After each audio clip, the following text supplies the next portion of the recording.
everyone, it's Paige. Welcome back to my channel. So today is going to be my July wrap-up. So I'm going to show you 4 books today that I read. I am actually going to include a 5th book, which I technically finished the 1st of August, but I'm going to include that in this wrap-up because, first of all, it's the 1st of August. Like, it's not like, you know, I read it halfway through the month and I'm including it still in July, but also because it is a part of a series that I was reading that month, and I think it would be best if I just wrapped it up this month, that way I don't forget anything. This month was also reading rush, so that really helped me find motivation to read. I would be curious if it did the same for you and how your reading month went, but without further ado, let's get into it. So the first book that I finished in July was Mexican Gothic by Silvia Moreno-Garcia. This is a Gothic mystery thriller set in Mexico, hence the name Mexican Gothic,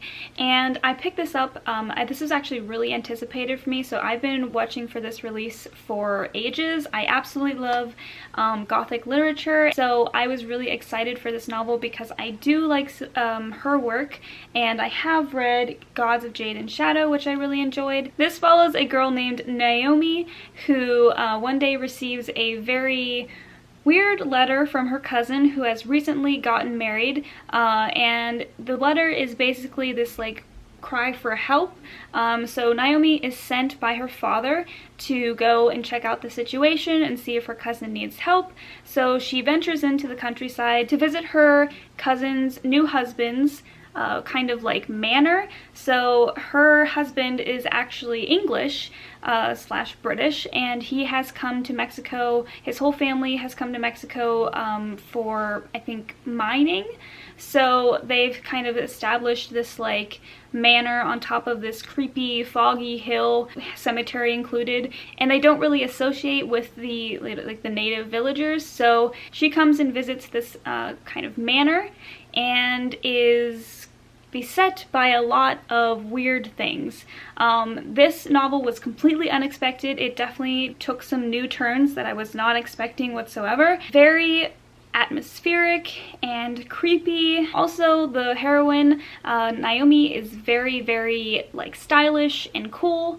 The only thing that I didn't like so much about this book was the way that the plot twist was revealed. So I kind of felt like it was a little bit lackluster. I felt like what I was hoping is that the female like protagonist would fully and independently kind of uncover everything, and it seemed like she was robbed of that a little bit, which kind of disappointed me, and it kind of put a damper on the rest of the book for me. But other than that, I did enjoy this quite a lot. I give it 4 stars, and I would encourage you to give it a shot, especially if you liked her other novels, and I'm very excited to see what she comes up with next. So after I finished Mexican Gothic, which I actually finished that I think on the first day of Reading Rush, something about like the very fantastical setting got me in the mood for fantasy, which, you know, no surprise there. And I finally decided to pick up The Queen of the Tearling by Erika Johansen. I actually filmed a full 24-hour readathon as I was reading this series, so you can go ahead and look at that above. But anyway, I've been hearing about people talk about this series forever. It is extremely just amazing. This is definitely one of my new favorite fantasies. I probably wouldn't hesitate to say this could possibly be in like my top 5 like young adult fantasies, or even just fantasies in general. It has a very deceptively simple plot. It's almost like Disney-like in its simplicity. So it follows this young heir named Kelsey, and Kelsey is the heir to the Tearling, which is a, you know, fantastical fictional kingdom, but she has grown up with like foster parents in a very secluded place because there were threats to her throne and to her mother, the queen before her. So she grows up learning the ways of how to rule a kingdom, history. She's very well read, etc., very intelligent, and basically she has come back, you know, fully grown. She's, I think, 19 when this novel starts, and she's come back to claim her throne. And to do that, she has to confront not only her uncle, who is the sitting regent, but also this, like, figure named the Red Queen, who is the ruler of this like other kingdom, who is the Tearling's kind of like mortal enemy, sort of. Yeah, and that sounds really simple. Like I said, almost Disney-like. You know, the castaway princess comes back to take her throne and has to deal with somebody named the Red Queen. All sounds very like And actually when I first started it, I was thinking, wow, this is kind of not what I was hoping for, but it wasn't very long until I realized that this is way more mature, way more just, there's so much depth to be found in this book and in the sequels. I absolutely love Kelsey as a protagonist. She is so sharp and witty and just so highly intelligent. I love the lore and the history of the world, of the Tearling. I love her guards. I love everything. I love everything about this book. I feel like it's so well plotted. But after I finished this book, and that was in that vlog, I took a short like rest for my eyes, and I ended up going ahead and listening to an audiobook. So I listened to Convenience Store Woman by Sayaka Murata.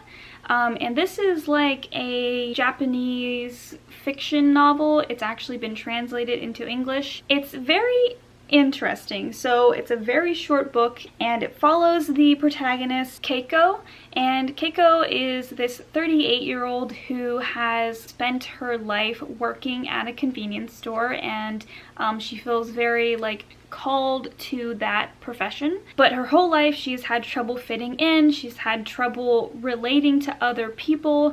This short kind of novel is about her trying to find ways to make herself more fit to live in the society that judges her for not having a husband, for being a part-time employee her whole life. I found that I liked Keiko a lot because of her like brutal honesty and just how she kind of doesn't buy into societal norms. So I enjoyed that part a lot. The only thing that I didn't like so much was the main male character. Pretty sure that like you're not supposed to like him necessarily, but listening to him for like 3 hours was a lot for me. Like it was, I just felt like I almost couldn't take it much longer by the time it was over, and I ended up giving this book 3 stars just for the fact of I liked Keiko. The meticulousness of her character was really nice, but like I said, I hated that male character, and it was hard for me to get through the ending like hour of it. So for that reason, I gave it 3 stars. So after I finished that audiobook, I jumped straight back into the Tearling series and continued on with the invasion of the Tearling. I loved this book as much, if not more, than the first book. It built upon everything that was hinted at in the first book, and I have to say that the setting and the history in this series is so important and so fascinating. It's like nothing I've ever read before, and because of that, it seems so realistic. This book was everything I could have hoped for. I love the direction that Johansen took with the perspectives, like the different perspectives. I felt like they were perfectly timed and paced, and I enjoyed all of them immensely. But anyway, after I finished this, I kind of took like a break. So this was, I think, the last book I read during Reading Rush.